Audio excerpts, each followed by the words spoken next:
one thing that I think is quite notable about these elections is that gradually, and it has become quite apparent in this election, is that the governing African National Congress does no longer have a monopoly on the narratives in the country. If you look at what is happening within the public space, you have new entrants, and you also have old entrants who have been there, other parties that have been there in South Africa's political space. They have gained grounds in challenging the ANC when it comes to the grand narrative or generation of the grand narratives in this country. You look at the language that is being spoken by the ANC as well. They tend to talk about radical economic transformation. We know that historically it has been their language, but that language has been lost in the past few years, and the previous elections have not seen that. But the manner in which the party has tried to generate the narrative now, it is becoming very clear that they are no longer within that comfortable space where they decide on the narratives on their own, but they are responding to how the narratives is being competed upon or being shaped by your new entrants. I mean, I'm talking about your EFF here as the new entrants. I'm talking about Ahang to some extent, of course, but quite significantly, EFF as a new entrant, the party that is bringing a lot of rhetoric to South African politics. Is there going to be a difference? It depends on how we interpret the difference. When it comes to the numbers and the margins, naturally, a governing party that has had the support that the ANC has had is bound to lose 2 or 3% of election of the votes and the margins. Whether that can be accounted to or attributed to the strength of the opposition party or not, I'm not aware of that. But naturally, the party will work, and the middle class, some of who would have gained out of the policies of the party, will naturally fall out of favor with that party because of social and economic mobility, no matter how negligible it is. And that party will lose out on that group. That is going to happen.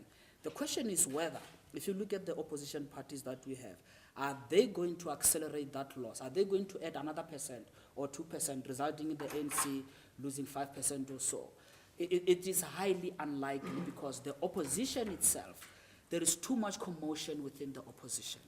And with too much commotion and competition within the opposition camp, that naturally saves the ANC from some of the pressures, because you have the opposition competing. I mean, EFF has got no trust with the DA. Sometimes they go out criticizing the DA. Ahang as well has had to respond as well in relation to the DA.